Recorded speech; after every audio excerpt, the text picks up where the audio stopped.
Total Archery Challenge. Let's talk about it.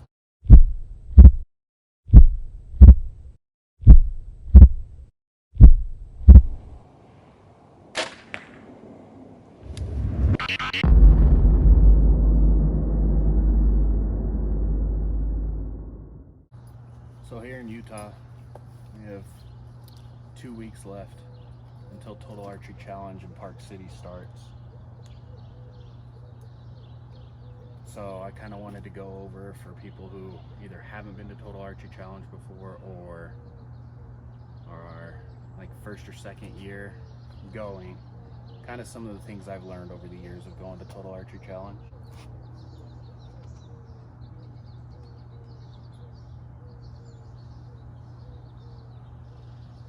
So kind of like some tips and tricks and also some must-haves.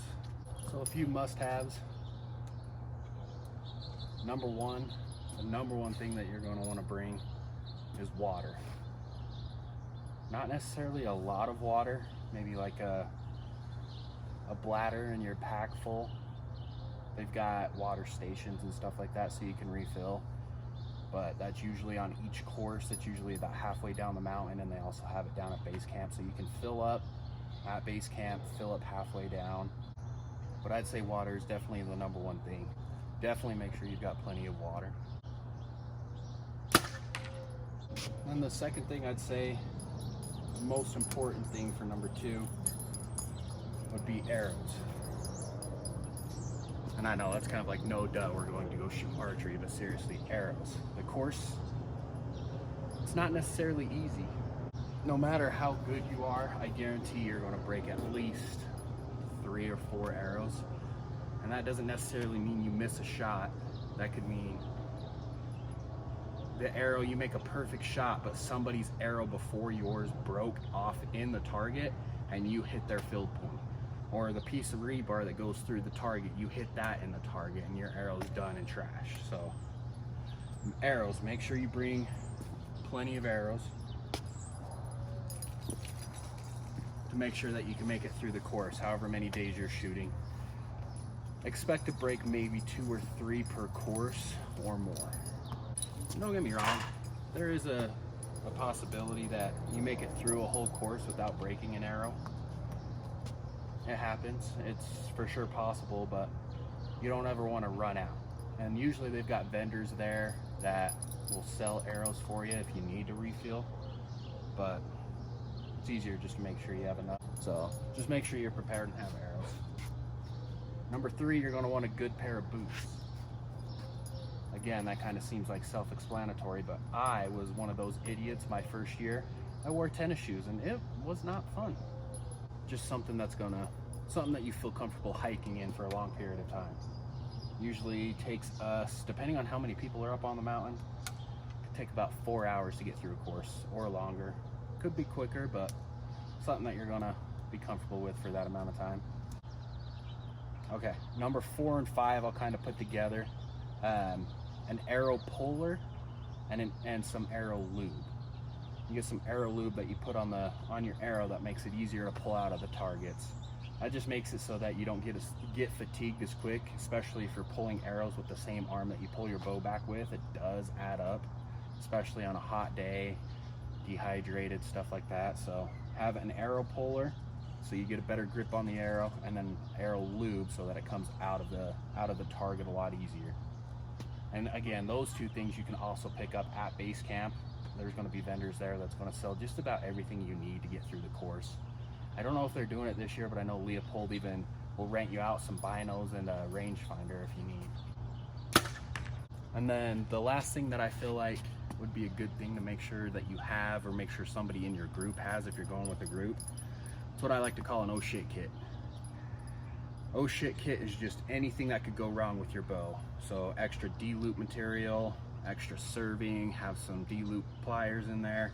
You just don't want to blow something up that makes it that you can't finish the course. Something as simple as a D-loop that pretty much, if you guys don't know how to do it, or you yourself don't know how to tie a D-loop, there's going to be somebody on that mountain who does. And you could tie it right there on the spot and continue shooting. You just don't want to make it so that you can't finish the course, especially after you paid the money that you did. Other things that you can put in the oh shit kit, extra field tips, extra knocks. I take some glue for the fletchings just in case something happens and one of them just kind of pill off, and I can just re-glue it down. That way I'm not out an arrow. If I'm running low on them, then I've got that as a backup. It's just an extra peace of mind thing that I always like to have, and I just carry that in my day pack. So that's kind of what I got for essentials. There's some other things that I'm sure other people would say that you'd want more than what I put, but for me, those are the 5 to 6 things that I always make sure I have. Some quick tips and things that I've learned over the years that would be nice to, things that I wish I would have known on my first 2 or 3 years going out.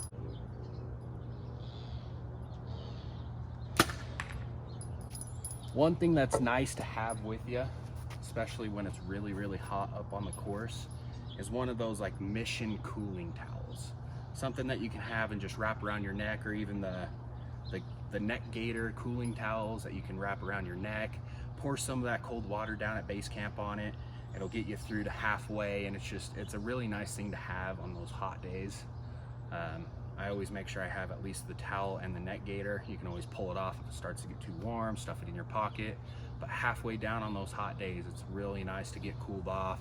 It's kind of refreshing, makes you feel like you get an extra boost of energy to finish up the course. One thing that me and my dad always make sure we have is something like this. This is really nice for when you're walking up to a target or like to a cone to shoot your next target. A lot of people will hold their bow like this, use their binos up here, take out their rangefinder and stuff like that. This right here just hooks to your belt right here, and I'll show you here in a second. And then your bow will sit right in it. And that way you can just be hands-free, your binos, your rangefinder. You can even put it in there to pull arrows so you're not putting your bow in the dirt all the time. We got these from Cabela's, I believe. And I think they make them in a different design now, but we've had these for years, and especially in hunting woods, these save your life too if you just want a glass, or again, just to keep your bow out of the dirt. See a lot of these designs where stuff like comes out of the bow and you have to put your cam in the dirt. Not a big fan of that.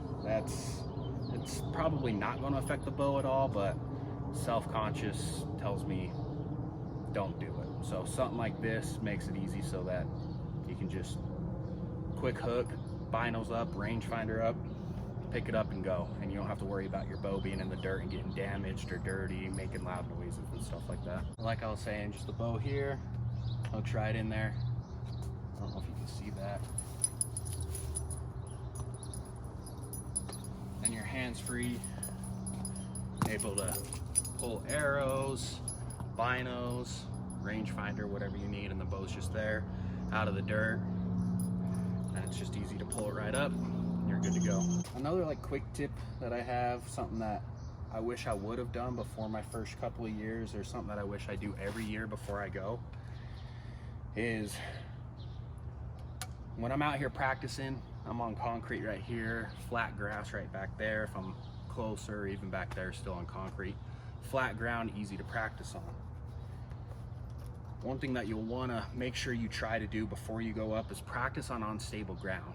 Either get a piece of 2x4, piece of wood, make sure you tilt it at weird angles, up, down, get your feet up, get your feet down, make it to where you're like one foot's up, the other foot's up, back, because you're not going to have perfect shooting ground, just like you wouldn't in a hunt.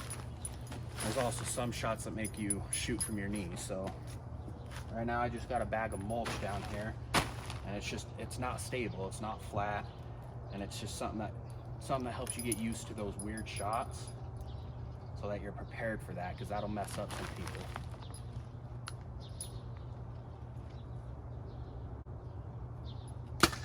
So like I said, 2x4, bag of mulch, just anything that makes your feet be at different angles, anything but flat.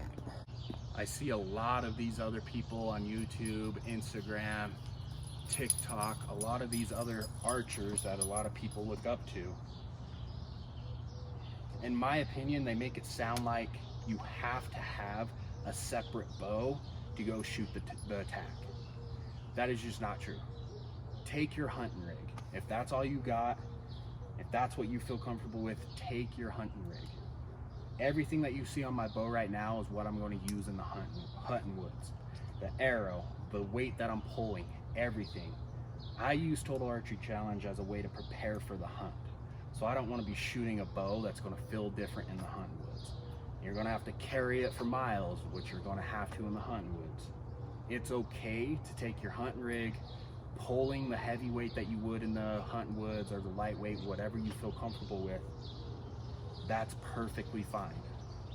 Use Total Archery Challenge as a way to gain confidence to shoot or to hunt in the woods. Those long shots, those weird shots, those tight shots. Use your hunting rig if you want, or if you want to, you can use a different bow. But don't feel like you have to go one way or the other, because it's just not how it is. And then the last two, got two more for you here. Maybe three. I'll kind of touch on this one. Endurance for number one, for the first one. Not necessarily a requirement. You can make it through the entire course, but if you can, go on a couple of hikes before Total Archery Challenge gets here. Go for a couple of walks around the block, just anything you can to get your endurance up a little bit, because you will get fatigued. By the end of the course, either all downhill at Snowbird or all it's uphill and downhill at Park City, it's going to get tiring. So the more that you kind of walk or hike beforehand, it's all just going to help. And then second and last one is number one, you do not have to shoot from the cone. They'll have cones at each station, and that's kind of where they have the shot set up for. But if the shot is at 100 yards and you don't feel comfortable taking that shot, you can move up. Nobody's going to care. If you have never practiced to that distance, or you just don't feel comfortable, move up to 80, 50, 40. Nobody's going to care. Everyone's there just to have a good time, to again get confidence for the hunting season. If that's what it's going to take for you to save arrows or to have confidence, if you want to bomb it from 100 yards. There's times where me and my dad will even, the cone will be at 100 yards, we'll back up to 120. You don't have to shoot from the cone. You can move forward or you can move back. Just as long, moving back, you just got to make sure that nobody's in the way, obviously, but you don't have to shoot from the cone. Shoot from where you feel comfortable. And last but not least, it's more than just a shoot. It's a party. It's a great time. There's going to be vendors there. There's going to be the Rocky Mountain Elk Foundation. They're going to have, I think they're going to do an after party, or they always have some kind of event going on. So if you're only signed up to shoot a day or two, plan for a full day. Go up there early in the morning if your tee time's later on. Or plan for after you get done. There's going to be food, vendors, there's novelty shots. Make sure you bring some extra cash if you want to enter into the novelty shots, like the truck. You can shoot to win a truck. There's always something going on, always novelty shots, stuff like that. So make sure that you just plan for it to be at least one full day. Hang out, meet everybody. Everyone's just there to have a great time. We're all bow hunters at the end of the day. So you might meet some new friends, shoot the practice range, get more confidence. It's more than just a shoot. It's a great time. We're going to be up there all 4 days at Park City and all 3 days at Snowbird. We're going to try to shoot multiple courses on some of the days if it's possible. If we have the time to. So I just wanted to get this video out for people who may have not shot it, talk about things that maybe people haven't thought about bringing. Just come to have a great time. It's not scoring, it's not a professional thing. Just come to have a great time. Shoot multiple arrows, shoot one from far away, shoot one from up close, aim at the head. Come up with a scoring system between you and your buddies. It doesn't have to be the rings. It could be, if you miss the target, no points. If you hit the target, it's 1 point, and if you're within the 10 ring, it's 2 points. And at the end of the day, whoever wins, you buy them drinks. Everybody who lost has to buy drinks for the group. Just make it fun, make it your own. Hope this helps anybody who has any questions or kind of trying to prepare for it and just don't really know what to expect. You're just coming out, shooting your bow, which what I live for, which I know a lot of us live for. Like I said, I hope this helps anybody who is just questioning or wanted some more tips or tricks. So if you do want any more tips or tricks, or follow along with me as I prepare for Total Archery Challenge in my hunting season, I've got 4 tags now this year. I got 1 buck, I'll have 2 elk tags, just cow tags, and then I got the U tag. So if you want to follow along with me as I go through all that, getting prepared for Total Archery Challenge and shooting Total Archery Challenge here in Utah, Snowbird and Park City, make sure you like and subscribe. There's going to be a lot more videos coming. I still got to get my bow fully sighted in. But if you guys do have any questions, comments, anything else that you want me to go over, things that I've learned, leave them in the comments below or hit me up on Instagram at Ghost Archery. I'd be happy to help anybody out, and just hope everybody has a great time, and see you on the mountain.